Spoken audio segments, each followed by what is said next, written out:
Today we're going to touch just a little bit on my first e-biking experience, my first purchase. Now, as a bike mechanic and owning e-bikes for I think 6 or 7 years now, I have learned so much. But I get to share what I learned with you as a bike mechanic, as a husband to a dissatisfied wife, and a little bit about what I've learned along the way pedaling these fantastic little machines. So this is the Pace Aventon 500. I think we bought it back in 2019. 500 watt rear hub drive motor. It's got a decent battery. Now, after 5 or 6 years of owning this, gotta take a step back and say, would I recommend this bike? And I wouldn't. It's not the bike I would say most folks would want to buy. Let's go through the things that have not worked out, things to consider, things to think about if you are shopping for a bike. Luckily, I got to learn all this for you, so you don't have to.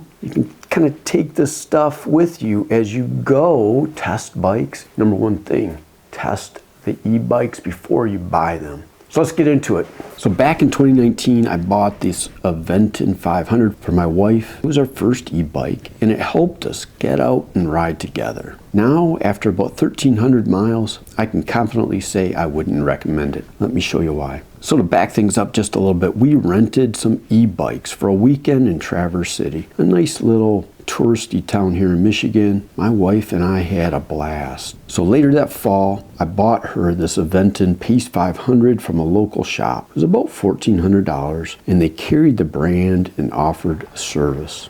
It seemed like a good step into e-bikes. Since then, I've learned a ton about what matters, not just as a mechanic, but as someone who rides nearly every day. To be fair, it's not all bad. The initial assembly was solid. I double-checked everything before my wife got on it, and nothing needed to be tightened. Everything was torqued down that should be. The hydraulic disc brakes are strong. The upright geometry is comfortable. The LCD screen is clear, even in a bright sun. And believe it or not, the saddle, the stock saddle, ended up being my wife's favorite. We actually moved it onto her current bike. But that's about where all the positive stuff ends on this bike. The biggest issue is the power delivery. It just slams on the power. It's frightening. It's like going from 0 to 50 in a race car. My wife actually found it scary, and honestly, I did too. If you're shopping for a bike, look for a torque sensor and test ride the bike to see how it operates with you on it. Cadence sensors like this one, to me, they're a red flag for a cheap drivetrain.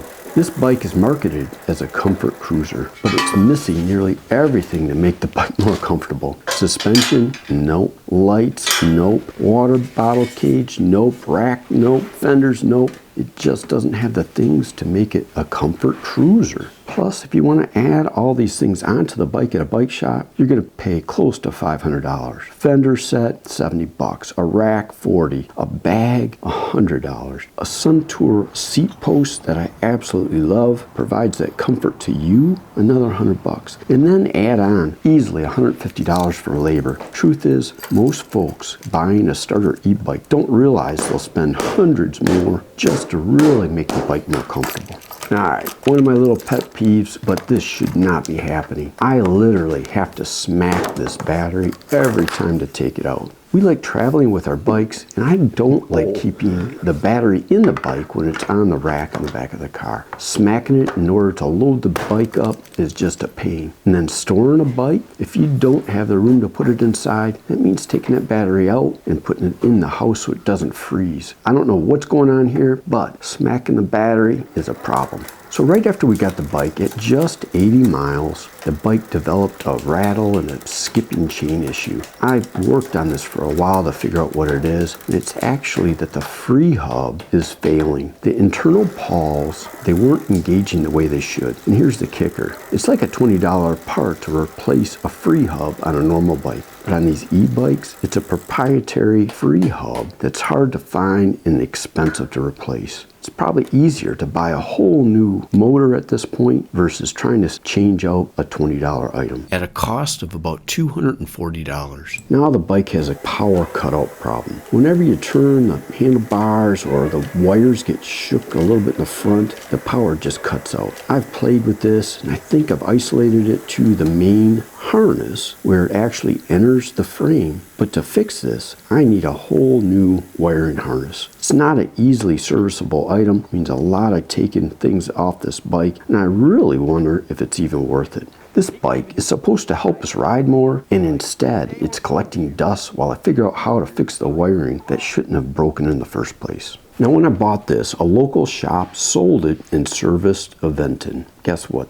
They don't do that now. They don't sell them and they don't service it. And when I bought this bike initially, that was a big reason why I bought it. But now that shop won't work on it, and neither will most others.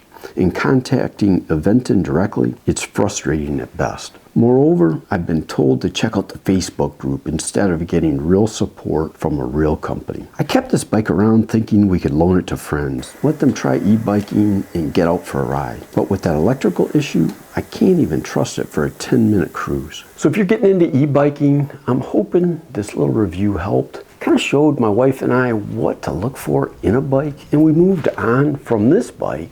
Don't let my experience scare you. E-bikes are a fantastic tool for cruising around, seeing the sights, getting out and enjoying the outdoors together. The Pace 500 is a perfect baseline for me to review bikes going forward. I learned so much. The power system, the braking, the fenders, the comfort accessories that can make e-biking so much better. So if you want an honest review from someone that wrenches on these things and rides them, I'd love it if you subscribed to Ride EMTV. There are better bikes out there, and I'm going to explain the pluses and the minuses of each, get you into the sport the right way and enjoying the ride. Thanks.